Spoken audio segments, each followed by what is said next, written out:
In this video, I will teach you how to set up your session before arranging music.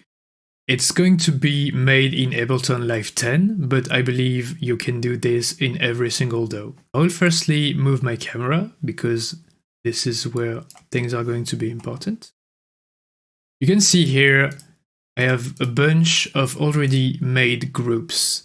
Atmos, drums, perks, bass, leads, and effects. This is my own personal preferences. And this is what is going to help me having an easier time to navigate between the elements that I have in my track. Why is it important to navigate between these elements? It is because you don't want to lose time or lose energy or lose concentration finding elements that you've already created when arranging a song. For example, let's say I have a bunch of songs that are all around the place, and there's no way to easily know which one they are apart from looking at their name or just listening to them.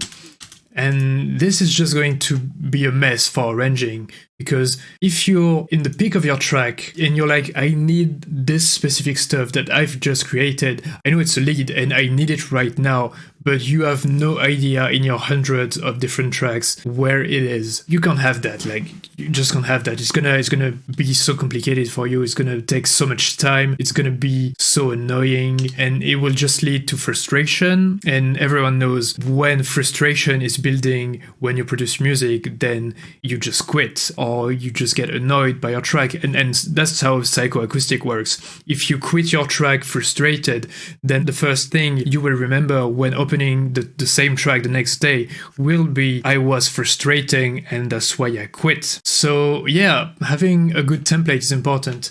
I'll suppress everything that is here and show you how to create a template. So what you need to do is really simple in Ableton. So you can create a bunch of tracks. I duplicated them with Ctrl-D, a basic shortcut. Then you can group them by right-click or simply Ctrl-G. You can then set up a color schematic. That's up to you. There's no better color for types of stuff. And it's important to separate the track in logical groups. For example, Atmos are often mixed similarly. So I need to have an Atmos group. I can then duplicate it, change the color, and this one would be the drums. What I call drums are usually kicks, toms, and basically any low-end perk. Everything that is a low-frequency perk, like the heavy kick, the toms and everything that is coming from a drum, basically. It's, again, mostly because every sound is mixed in relation to each other. Then you can create a perk group. What I call perks is percussions. I like to have a separate perks group from the drums group because I usually mix differently everything that is high sounding or high pitched percussions, the tabla, the hats and everything.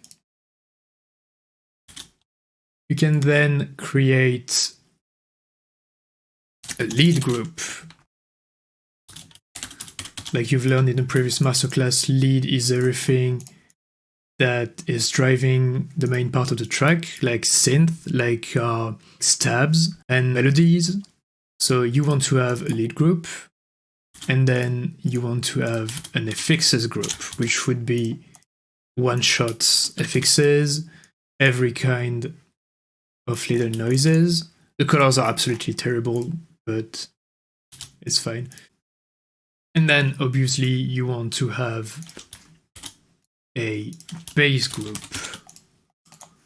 which will contain everything that is in relation to your basses.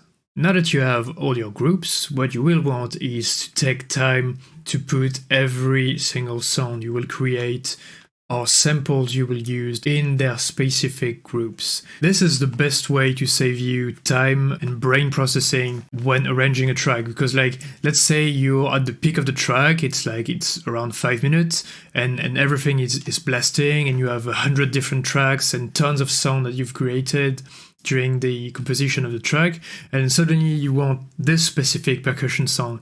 Then Instead of trying to find it in your 100 tracks, you know that your specific percussion sound is in perks, and it might be like the number 18 or something. And that's how you give yourselves mnemotechnic ways to remember stuff. That's about it for groups. Then you can also do it with the master channel. If you have any specific stuff that you like on the master, like I have my room correcting software. I also have the link to my analyzer that you can see on the left screen.